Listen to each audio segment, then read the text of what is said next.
Okay, class class screen visible हो रही है ना? Yes ma'am. ओके बेटा। Okay, good afternoon class. Good afternoon ma'am. Good afternoon. Last lecture में हमने जो डिस्कस किया था, लास्ट लेक्चर में हम लोगों ने बात करी थी प्रॉफिट मैक्सिमाइजेशन और वेल्थ मैक्सिमाइजेशन की बात करी थी। और जब हम लोग प्रॉफिट मैक्सिमाइजेशन और वेल्थ मैक्सिमाइजेशन की बात कर रहे थे, तो हमको वेल्थ मैक्सिमाइजेशन और प्रॉफिट में कुछ डिफरेंसेस समझ में आए। जो डिफरेंसेस थे वो नेट प्रेजेंट वैल्यू के डिफरेंसेस थे कि किस तरीके से ओवर अ टाइम पीरियड जो आप अभी इन्वेस्ट कर रहे हो, फ्यूचर में जाके जब वो ग्रो करता है तो उसमें certain rate of interest add हो जाता है। ठीक, तो हम लोग आजकल जो आज बात करेंगे वो इसी की बात करेंगे। इसको बोलते हैं टाइम वैल्यू ऑफ मनी। यानी ओवर अ टाइम पीरियड जो मनी की वैल्यू होती है, ठीक है, एक सर्टेन टाइम में जो मनी हमारा इन्वेस्ट हुआ होता है उसकी वैल्यू कैसे बढ़ती जाती है। ठीक है, तो आज हम लोग उसी की बात करेंगे। बेसिकली आप अगर हम लोग इसके एग्जाम्पल्स देखें तो हम किसी भी ऑर्गेनाइजेशन में तो हम लोगों ने बात करी थी, जब वो किसी प्रोजेक्ट में पैसा लगाते हैं या जब कुछ और करना चाहते हैं तो हम फ्यूचर में हमें उससे होने वाले फायदे के लिए हम उसी के हिसाब से उसको एसेस करके कि फ्यूचर में हमें किसी प्रोजेक्ट में पैसा लगाने से कितना बेनिफिट होगा, या क्या क्या चीजें हमें फ्यूचर में मिल पाएंगी इस एक पर्टिकुलर इन्वेस्टमेंट से। तो ये सब ऑर्गेनाइजेशन के पर्सपेक्टिव से तो होता ही है।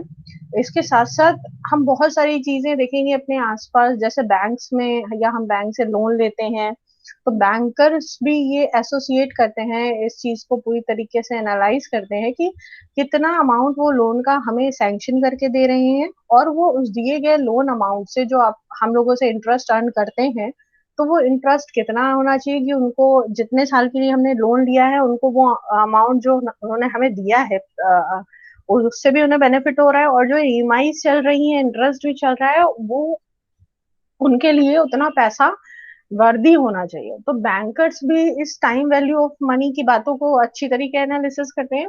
और हम लोग भी, जैसे हम लोग बैंक्स में जाके एफडीज में इन्वेस्ट करते हैं, हमारे पास 1 लाख रुपए है और हमने सोचा भाई ऐसा करते हैं कि हम इसको एफडी में फिक्स्ड करा देते हैं। ठीक है, तो हमने जब हम फिक्स्ड कराते हैं तो हमें कुछ एक, जो मान लीजिए हमने 1 लाख रुपए 5 साल के लिए इन्वेस्ट कर दिए, एफडी में फिक्स्ड करा दिए। अब इस ओवर ये जो 5 साल का ड्यूरेशन है, इस ड्यूरेशन में कुछ एडिशनल अमाउंट इंटरेस्ट रेट के तौर पे उस प्रिंसिपल अमाउंट में जुड़ता जाएगा। जैसे 1 लाख थे, 1 साल बाद वो 1 लाख 10 हजार हो गए, फिर एक साल दूसरे साल बाद वो 1 लाख 30 हजार हो गए। इस तरीके से वो जो अमाउंट हमारा बढ़ता जा रहा है, सॉरी, ठीक है, हम लोग यहाँ पर टाइम वैल्यू ऑफ मनी में उसी को एसेस करते हैं।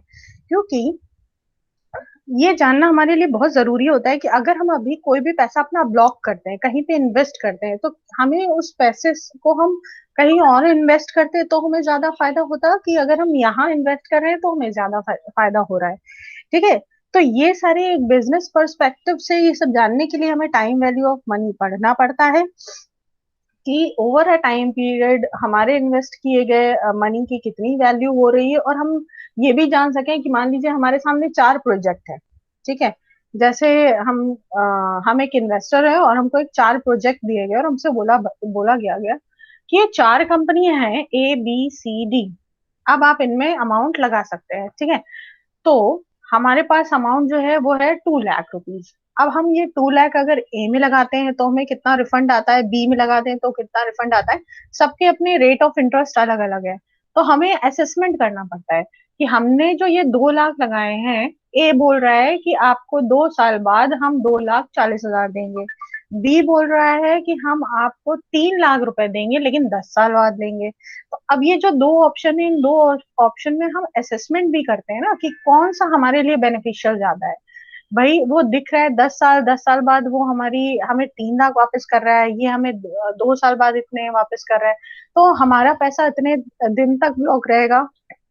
तो हम कितने दिन तक वो पैसा ब्लॉक कर सकते हैं, और क्या हमें सच में पूरी वर्थ उसकी रिफंड आ रही है हमारे पास कि नहीं आ रही है।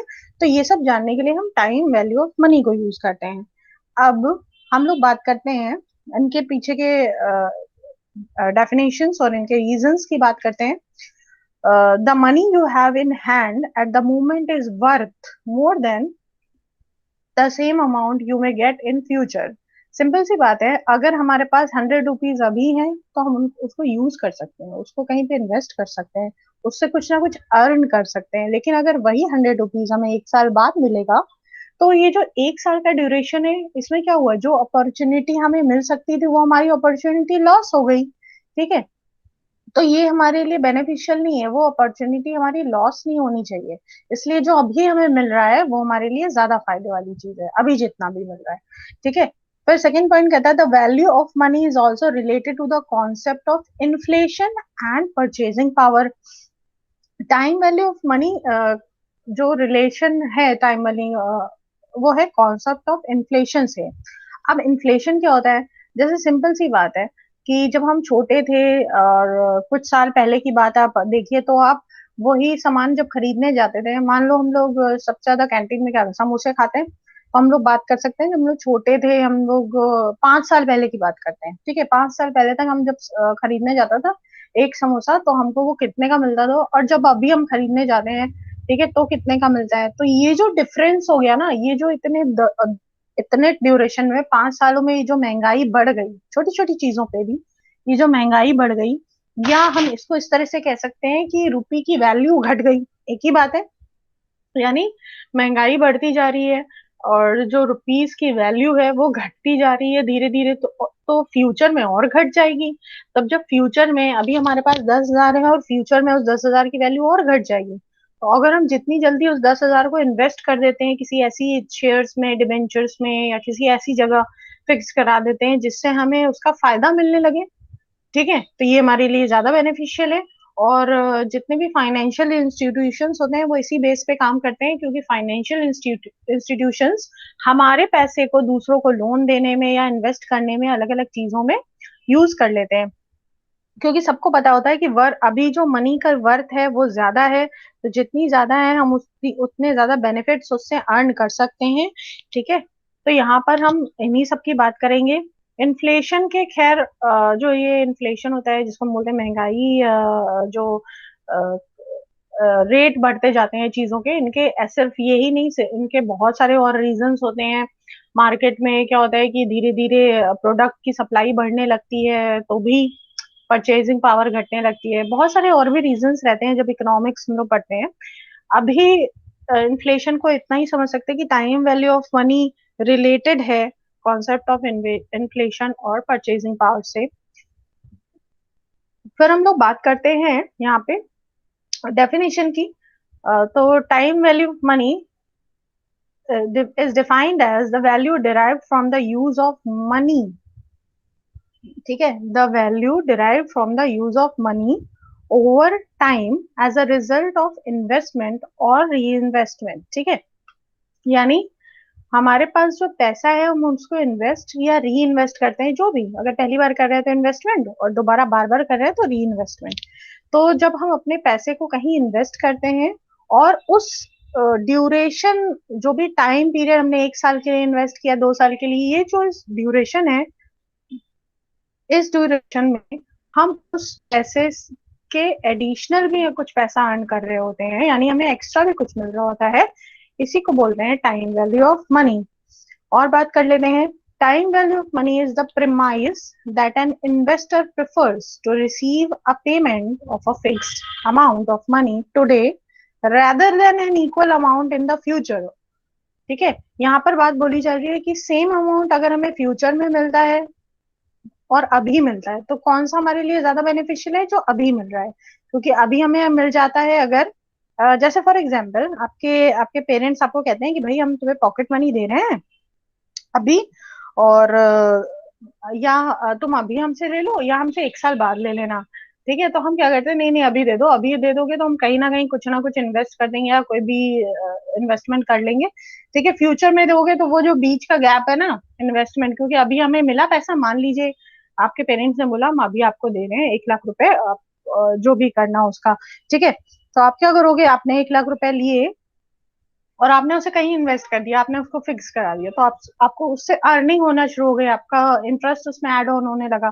वही आपको बोला गया कि हम 1 साल बाद आपको देंगे, तो वो 1 साल गैप हो गया ना, ये जो अपॉर्चुनिटी आपकी थी कि आप 1 साल तक इंटरेस्ट अर्न कर सकते थे, ये आपका चला जाएगा, ये लॉस हो जाएगा आपका। तो यही चीज यहाँ पर बोली जा रही है। ठीक है, फिर हम लोग बात करते हैं रीजंस की। अब हम लोग बात करेंगे कि जो टाइम वैल्यू ऑफ मनी है उसका क्या रीजन है उसके एग्जिस्टेंस का। तो फर्स्ट पॉइंट है the existence of interest rate in the economy result in money with its time value. Obviously जो हमारा अभी अभी इन्वेस्टेड पैसा होता है उसमें हमें इंटरेस्ट रेट मिलता है। तो कहीं ना कहीं जब भी इंटरेस्ट की बात होती है, हमें मिल रहा हो, इंटरेस्ट हमें मिल रहा हो या हमें इंटरेस्ट देना पड़ रहा है। ठीक है, बहुत सारी चीजें ऐसी हैं जिनमें हमें इंटरेस्ट देना पड़ता है। जैसे हम लोग पहले से कोई सामान परचेज कर लेते हैं, ठीक है, और हमारे पास कम पैसे होते हैं तो हम डाउन पेमेंट करके ईएमआई बनवा लेते हैं। तो आप क्या करते हो, ईएमआई में हम लोग प्रिंसिपल अमाउंट और साथ में कुछ इंटरेस्ट रेट एक्स्ट्रा बढ़ा के में देना पड़ रहा होता है।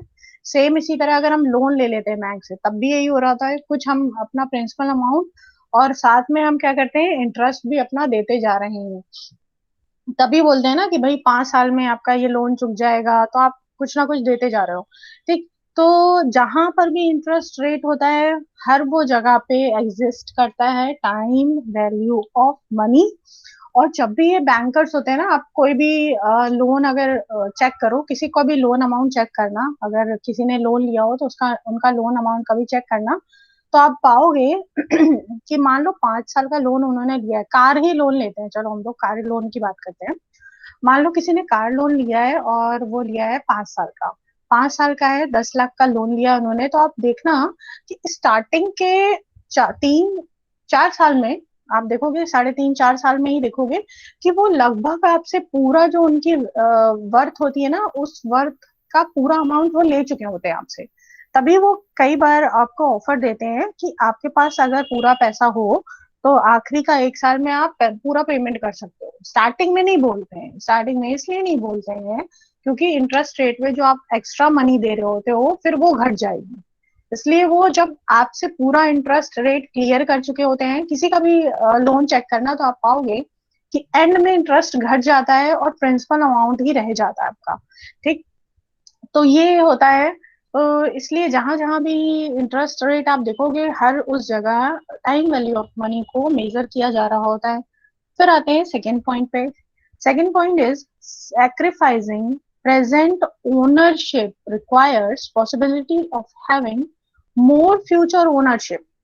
ठीक है, अब सेकेंड पॉइंट में वो बोल रहे हैं कि आप करंट में उस चीज की ओनरशिप को क्या करते हो, सेक्रीफाइस करते हो, ताकि आपको फ्यूचर में एक्स्ट्रा ओनरशिप मिल सके या ज्यादा ओनरशिप मिल सके। वो ऐसे, मान लीजिए अभी आपके पास, आप ओन्ड करते थे ₹1 लाख, ठीक है, अभी आप 1 लाख रुपए ओन करते थे, और अगर आप अभी अपने 1 लाख रुपए की ओनरशिप छोड़ते हो, चाहे वो फिक्स कराते हो या किसी और को देते हो, ठीक है, तो 1 लाख रुपए की आपने ओनरशिप सेक्रीफाइस करी। तो वो जो सेक्रीफाइस आप कर रहे हो, ओनरशिप दूसरे को दे रहे हो, तो उसका बेनिफिट तो आपको मिलना चाहिए ना। आप जितने टाइम के लिए दे रहे हो तो इसका भी तो फायदा मिलना चाहिए। कोई पर्सन अगर अपने पैसे दे रहा है किसी और को, यानी ट्रांसफर कर रहा है या दे रहा है अपना उतना अमाउंट, तो एक तरीके से उसकी ओन्ड करी हुई चीज थी और वो आपको दे रहा है, तो उसको भी तो कुछ अर्न होना चाहिए, उसको उसका कुछ ना कुछ बेनिफिट तो अर्न होना चाहिए। तो वही चीज बोली जा रही है कि अगर आप सेक्रीफाइस कर रहे हो अभी अपनी कोई चीज, तो आपको फ्यूचर में उससे ज्यादा मिलना चाहिए, तब तो वो आपके लिए बेनिफिशियल है। और बिजनेस में हम यही देखते हैं कि बिजनेस में अभी अगर आपको कोई कैश दे रहा है तो वो आपके लिए बहुत बेटर है। क्यों? क्योंकि बिजनेसमैन यही करते हैं, वो अपना पैसा तो कम लगाते हैं, वो दूसरों का पैसा अपनी कंपनी में ज्यादा इन्वेस्ट करते हैं, और बाद में उनको अगर किसी ने डिवेंचर में इशू किया है तो वो इंटरेस्ट देते हैं, और अगर किसी ने उनकी कंपनी में शेयर्स में इन्वेस्ट किया है तो वो डिविडेंड्स देते हैं, या किसी बैंक से अगर उन्होंने लोन लिया हो तो लोन पे इंटरेस्ट देते हैं। इस तरीके से चीजें करते हैं, तो कहीं ना कहीं वो दूसरों की ओनरशिप को अवेल कर रहे हैं, यूज कर रहे हैं। तो उस टाइम पीरियड का उनको कुछ ना कुछ सेक्रीफाइस का वैल्यू उनको देना पड़ेगा। तो जहां जहां ये सेक्रीफाइस होता है, वहां वहां कहीं ना कहीं उनको वो एक्स्ट्रा बेनिफिट्स भी मिलते हैं। फिर हम लोग बात करते हैं, थर्ड पॉइंट है inflation in economy is one of the major cause. No doubt, ये तो हम सब जानते हैं कि जैसे जैसे जैसे हम लोग मानते हैं ना कि 1 रुपए की वैल्यू हर आने वाले साल में घटती जा रही है। ठीक है। फॉर एग्जाम्पल, जैसे हम लोग बात करते हैं कि 1 साल पहले हम 100 रुपीज के 10 एप्पल्स लेकर आते थे, तो एक एप्पल 10 रुपीज का हो गया। अब हम जब लेने जाते हैं मार्केट में, तो हमें 10 एप्पल्स नहीं मिल रहे हैं, हमें 5 एप्पल्स मिल रहे हैं। 5 तो बहुत कम हो गया। ठीक है, हम लोग 8 एप्पल्स मान लेते हैं, तो हमें 100 रुपीज में 8 एप्पल्स हो गया, यानी आपको 2 एप्पल्स का लॉस हो रहा है। ठीक। तो ये जो time over the time period महंगाई बढ़ती रही जा रही है, चीजों की वैल्यू बढ़ती जा रही है, और जो रुपी की वैल्यू है घटती जा रही है। ठीक है। तो ये एक बहुत बड़ा कॉज है, और ये ओवर द इयर्स जैसे जैसे चीजें बढ़ती जाती हैं, लोगों के पास अर्निंग कैपेसिटी बढ़ती जाती है। इन्फ्लेशन के इकोनॉमी में इन्फ्लेशन के आने के बहुत सारे रीजंस होते हैं। ठीक है, डिमांड एंड सप्लाई में अप्स एंड डाउन्स होते रहते हैं, तब भी ऐसा होता है। और जब लोगों की परचेजिंग पावर, खरीदने की क्षमता जब हमारी बढ़ जाती है, तब भी हम ये करते हैं, तब भी इन्फ्लेशन आ जाता है। या मनी घट जाता है जब, ठीक है, तब भी हो जाता है ऐसा। तो ये कहीं ना कहीं ये सारे इन्फ्लेशन इन इकोनॉमी के रीजंस हैं उसके पीछे के। ठीक। तो धीरे धीरे हम आगे कुछ सालों में देख ही रहे हैं कि इन्फ्लेशन तो बढ़ ही रहा है, महंगाई बढ़ ही रही है, रुपए की वैल्यू घट रही है। तो हमें इसके लिए भी टाइम वैल्यू ऑफ मनी जरूर पता होना चाहिए। फिर हम लोग बात करते हैं, लास्ट पॉइंट है रिस्क और uncertainty of favourable outcome. No doubt, हमने ये हम आराम से बैठे हैं, हमने सोचा कि भाई फ्यूचर में हमें इतना पैसा रिसीव होगा, लेकिन आपको कैसे पता कि फ्यूचर में आपको सच में उतना पैसा मिल जाएगा, कोई अनसर्टेनिटी ना हो जाए, कोई रिस्क ना इन्वॉल्व हो। आपने मान लो आपके पास अभी पैसा कोई रिसीव हो जाता है, तो आप उसको अपने हिसाब से यूज कर सकते हो, या आपने अभी नहीं रिसीव किया, आपने सोचा फ्यूचर में रिसीव करेंगे, फ्यूचर में आपने किसी ऐसी जगह इन्वेस्ट कर दिया अपना पैसा, ऐसी कंपनी में कर दिया जो कंपनी बैंकरप्ट हो गई, या उस कंपनी ने मिसयूज कर लिया आपका पैसा, या वो कंपनी चली गई। ठीक है, आपका देश छोड़ के चलेगी, तो बहुत सारी रिस्क और अनसर्टेनिटीज होती हैं, जिनके अच्छे आउटकम्स नहीं आते, जिनके अच्छे बेनिफिट्स आपको नहीं मिल पाते। तो हमारे लिए ये भी बहुत जरूरी होता है कि हम ये जान पाए और हमें ये पता हो कि हम किस तरीके से इसको कंट्रोल करेंगे। इसलिए हम क्या करते हैं, अपने पैसे को सही जगह इन्वेस्ट कर लेते हैं, और पहले इन्वेस्ट कर लेते हैं कि हमें ज्यादा बेनिफिट अभी मिल जाए। फ्यूचर का तो हमें पता ही नहीं है भाई कितना कितना पैसा मिलेगा या कहाँ मिलेगा, अभी जो मिल रहा है वो ले लो और अभी इसको सही जगह इन्वेस्ट कर दो। ठीक है, तो अनसर्टेन फ्यूचर की वजह से भी हम ऐसा करते हैं, और हम टाइम वैल्यू ऑफ मनी को पूरी तरीके एनालाइज करते हैं और उसका एनालिसिस करते हैं। फिर हम लोग बात करते हैं इम्पोर्टेंस। ये तो हम लोगों ने बात कर ली कि टाइम वैल्यू ऑफ मनी क्यों एग्जिस्ट करता है, क्यों है मार्केट में। अब हम लोग बात करते हैं कि फाइनेंस में क्यों जरूरी है टाइम वैल्यू ऑफ मनी। ठीक है, तो पहले हम ब्रॉडर टर्म में बात करते हैं, किसी भी कंपनी ऑर्गेनाइजेशन के लिए बात करते हैं, तो हम लोग बात करेंगे सबसे पहले फाइनेंशियल मैनेजमेंट में। कोई भी फाइनेंस की कोई भी एक्टिविटी हो रही होती है, हम मान लीजिए मार्केटिंग में भी पैसा लगा रहे हैं, तो हम ये देखते हैं कि हम किसी मार्केटिंग स्ट्रेटेजी में पैसा लगा रहे हैं, तो हमें फ्यूचर में उससे बेनिफिट कितना होगा। ठीक है, तो यानी हम कहीं पर भी कैश का इनफ्लो अगर देते हैं, चाहे वो मान लीजिए रिसर्च एंड डेवलपमेंट डिपार्टमेंट में ही अगर हम लोग देते हैं, हमने मान लिया कि हम रिसर्च एंड डेवलपमेंट में इतना पैसा लगा रहे हैं, जैसे अभी इस सिनारियों की अगर हम लोग एग्जाम्पल की बात करें, तो आप देख रहे हो कि कोरोना वायरस चल रहा है, और कोरोना एक बीमारी है जिससे सभी लोग लड़ रहे हैं। तो यहाँ पर लोग क्या करते हैं कि अच्छा क्लास, हाँ, आप सब लोग अपनी अटेंडेंस जरूर मेंशन कर दीजिएगा। ठीक है, ये जरूरी है चैट बॉक्स में। ओके, तो हम लोग यहाँ पे बात कर रहे थे, जैसे एग्जाम्पल की बात कर रहे थे कि जो ऐसे रिसर्च एंड डेवलपमेंट डिपार्टमेंट में अभी कोई बीमारी जब आती है, तो जितने भी ड्रग्स बनाने वाली कंपनी, मेडिसिनल या फार्मा कंपनीज होती हैं, इनका रिसर्च एंड डेवलपमेंट डिपार्टमेंट में ज्यादा इन्वेस्टमेंट होता है। तो आपको ये पता होना चाहिए कि भाई टाइम वैल्यू ऑफ मनी के हिसाब से हम ये देखते हैं कि हम रिसर्च एंड डेवलपमेंट डिपार्टमेंट में कितना अभी इन्वेस्ट कर रहे हैं और फ्यूचर में हमें क्या रिसीव हो जाएगा। जैसे फॉर एग्जांपल जो सीरम इंस्टीट्यूट ऑफ इंडिया है, इन्होंने क्या किया कि जब आपने सुना होगा ना कि जैसे पोलियो के पहले इसी तरीके से पोलियो के भी इंजेक्शंस लगते थे, वैक्सीन आती थी, फिर पोलियो का जब वैक्सीनेशन हुआ तो ड्रॉप्स आने लगी।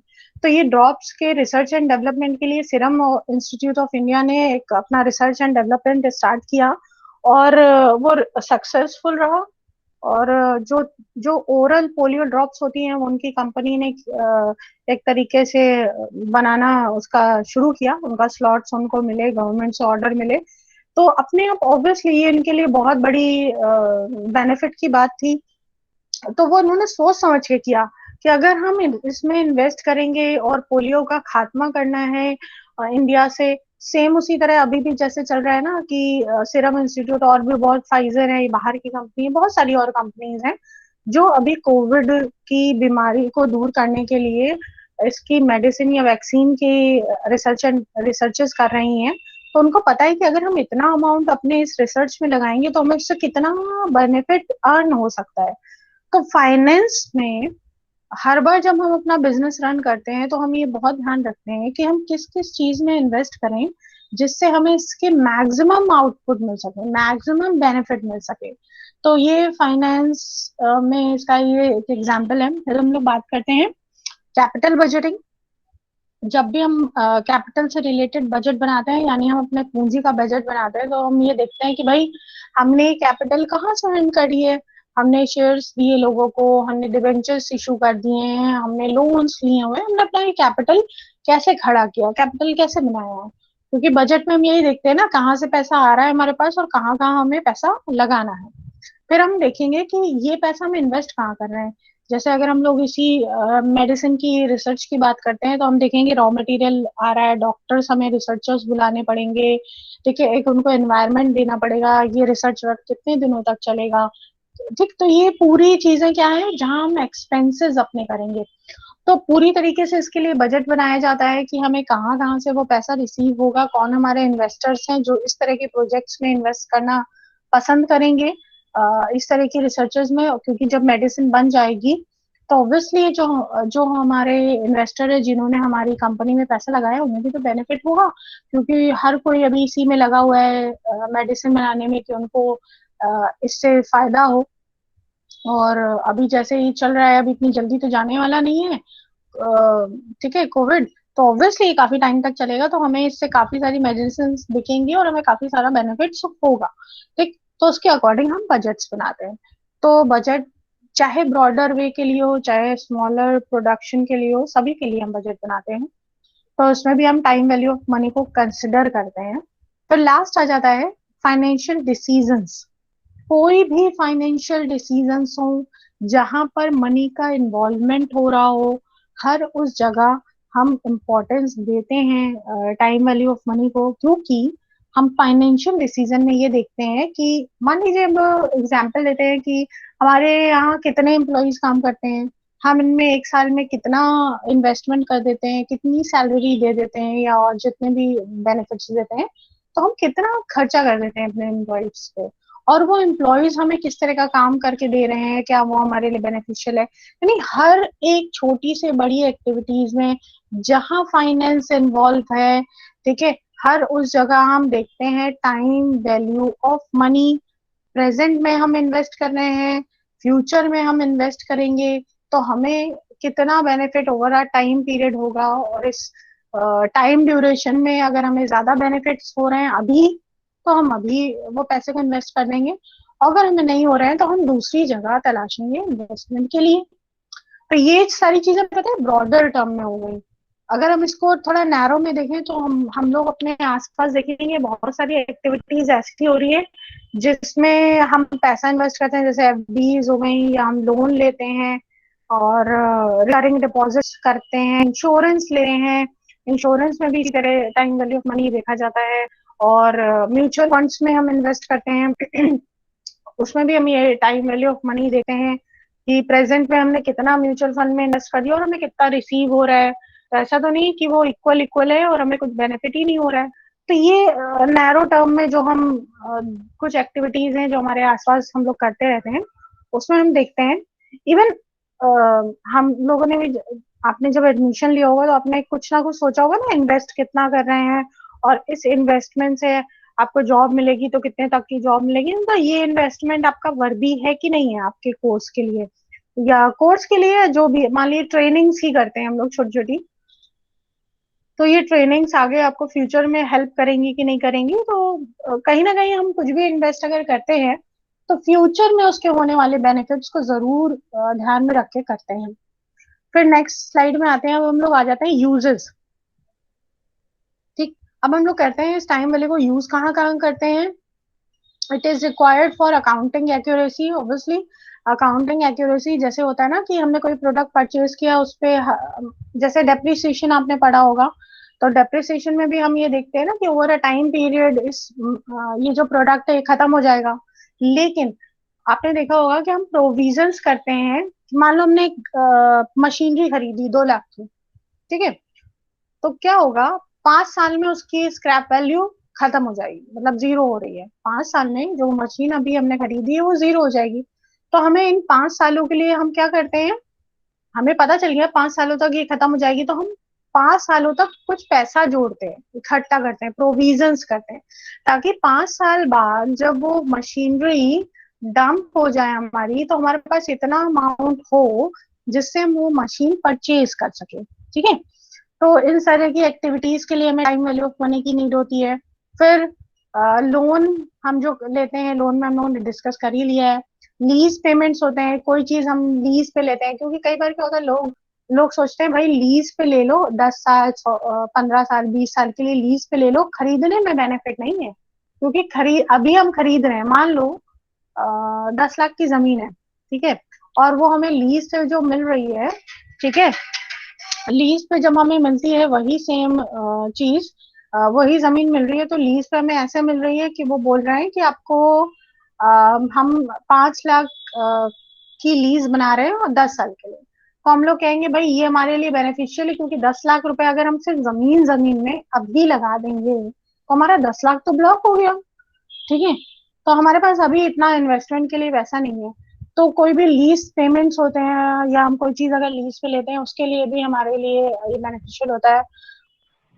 फिर फिर उसके बाद यस फिर उसके बाद होता है जो हमारे बॉन्ड्स, शेयर्स हैं, लॉन्ग टर्म की जितनी भी एक्टिविटीज हैं, उन सब में हम टाइम वैल्यू ऑफ मनी को कंसिडर करते हैं। सेकेंड पॉइंट है, in order to design system that optimise the firms cash flow.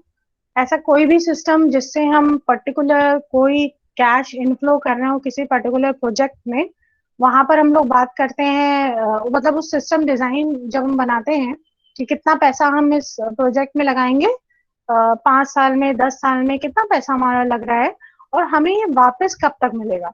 ठीक है, तो जब भी हम उसका डिजाइन सेट करते हैं, ये सिस्टम सेट करते हैं, तब भी हम देखते हैं टाइम वैल्यू ऑफ मनी। फिर हम लोग बात करते हैं for better planning about cash collection and disbursement in a way that will enable the firm to get the greatest value from its money। ठीक है, कितना कैश हमें कहाँ से रिसीव होगा और हम उसको कैसे कैसे पर्टिकुलर वे में एलोकेट कर पाएंगे जहां से हमें बेनिफिट्स आ सकें, तब भी हम टाइम वैल्यू ऑफ मनी को कंसिडर करते हैं।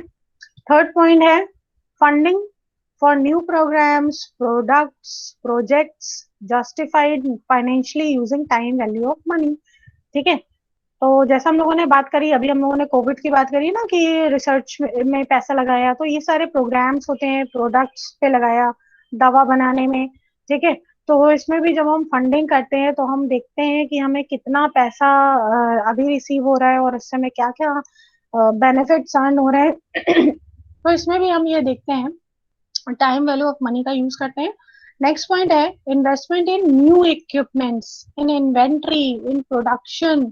ठीक है, बेसिकली जैसे हम लोगों ने बात करी ना कि कोई नई मशीन हम खरीद रहे हैं, जैसे दवा बनाने के लिए उन्होंने बोला कि भाई हमें एक नई मशीनरी की जरूरत होगी, नई इक्विपमेंट्स की जरूरत होगी, या हमें एक्स्ट्रा रॉ मटेरियल की जरूरत होगी।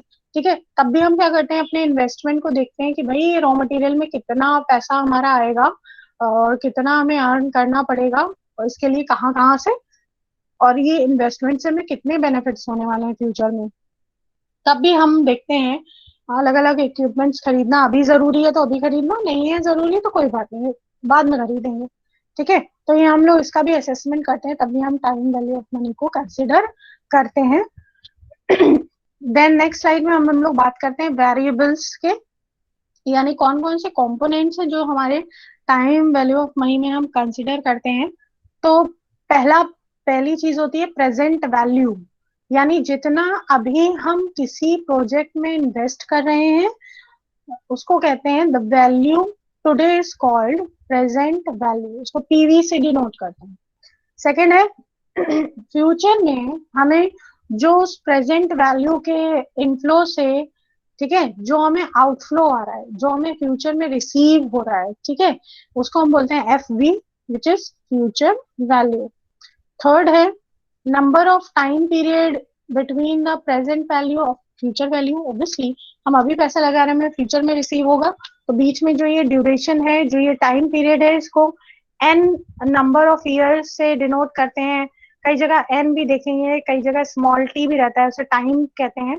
तो टाइम या n for number of year दोनों से डिनोट कर सकते हैं।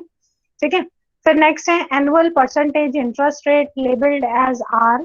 जो इंटरेस्ट रेट आपको मिल रहा होता है, आपने अभी जो पैसा मान लो एफडी में लगाया है और हमें 10% इंटरेस्ट रेट मिल रहा है या 12% मिल रहा है, ठीक है, तो उसी रेट ऑफ इंटरेस्ट को बोलते हैं आर। इसको रेट फॉर आर से भी डिनोट किया जाता है और इंटरेस्ट रेट आई से भी डिनोट किया जाता है, एक ही बात है।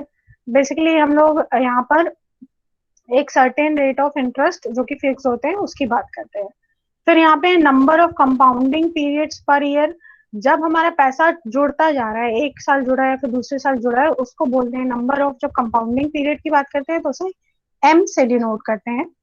लास्ट में हम लोग बोलते हैं एन्युटीज। एन्युटीज बेसिकली तब यूज होती हैं जब सीरीज ऑफ पेमेंट हो रहा होता है, या तो इनफ्लो हो रहा हो या आउटफ्लो, यानी पैसा आपको रिसीव हो रहा हो सीरीज में। यानी यहाँ तो हम लोगों ने बात करी इकट्ठे पैसा इन्वेस्ट कर दिया या इकट्ठा पैसा मिल गया, लेकिन जब आपको पेमेंट्स रेगुलर हो रहा हो, हर साल पेमेंट हो रहे हैं या हर साल आप इन्वेस्ट कर रहे हो, उसको बोलते हैं एन्युटीज।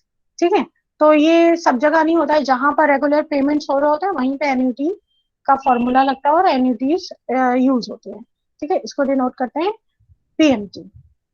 अब हम लोग फटाक से एक एग्जांपल देख लेते हैं कि क्या बात कही जा रही है इस पूरे टाइम वैल्यू ऑफ मनी में। मान लीजिए एक इंडिविजुअल है, इंडिविजुअल इज के पास दो ऑप्शन है। उनसे बोला गया है या तो आपको 10,000 अभी रिसीव कर लो या आपको 10,000 हम 3 साल बाद देंगे।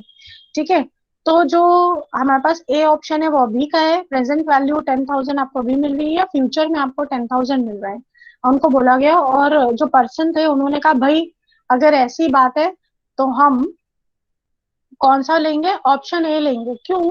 क्योंकि वो ऑप्शन ए इसलिए चूज कर रहे हैं, वो कह रहे हैं भाई अगर हमें अभी 10,000 मिल जाते हैं, प्रेजेंट में अगर हमें 10,000 मिल जाते हैं तो हम कहीं इन्वेस्ट कर देंगे। जब हम इन्वेस्ट कर देंगे 3 सालों के लिए तो हमें 10,000 और प्लस इंटरेस्ट मिलेगा, तो हमारे लिए फायदेमंद है। अगर वही अमाउंट बी जो बी ऑप्शन था, अगर हमें 3 साल बाद मिलेंगे और उतने ही के उतने मिलेंगे तो हमारे लिए बेनिफिटेड नहीं है, कहीं ना कहीं हमें लॉस हो रहा है ना। भाई 10,000 तो मिल ही रहे हैं अभी भी, और जो बीच में इंटरेस्ट है तो वो तो हमारा लॉस हो जाएगा। तो ये 3 साल का हम अपना लॉस क्यों करेंगे, हम अपना वो पैसा अभी ले लेंगे और अभी लेके उसको कहीं ना कहीं इन्वेस्ट कर देंगे। ठीक है, तो यहाँ पर यही चीज बोली जा रही है कि हम इसको अभी इन्वेस्ट कर देंगे। इसी चीज को हमें टाइम वैल्यू ऑफ मनी में देखना पड़ता है कि हमें उस रुपये की कितनी वर्थ रिसीव हो रही है।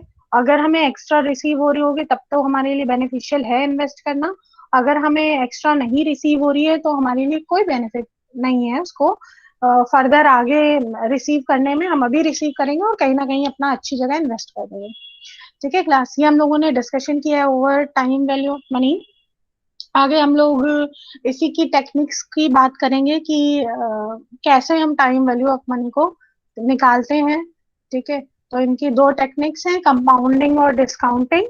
कंपाउंडिंग की बात करते हैं जब हमारा फ्यूचर में हमें जो पैसा रिसीव होता है और उसमें एड ऑन होके रिसीव होता है, और डिस्काउंटिंग जब हम अभी रिसीव कर लेते हैं एक डिस्काउंटेड रेट से, ठीक है। तो यहाँ पर ये हो गई इसकी बात, टाइम वैल्यू ऑफ मनी की। नेक्स्ट टर्न पे हम लोग उसकी टेक्निक्स की बात करेंगे। आज की क्लास में thank you class. Thank you. Class आप सब अपनी अटेंडेंस प्लीज मेंशन कर दीजिए, जिसने ना करी हो। अरे देख लेना, अगर कोई बच्चा ऐसा हो जिसने अपनी अटेंडेंस ना मेंशन करी हो तो प्लीज आप मेंशन कर देना। Okay ma'am. और बाकी आप सब लोग क्लास अटेंडेंस दे दीजिए। ओके। ओके बेटा।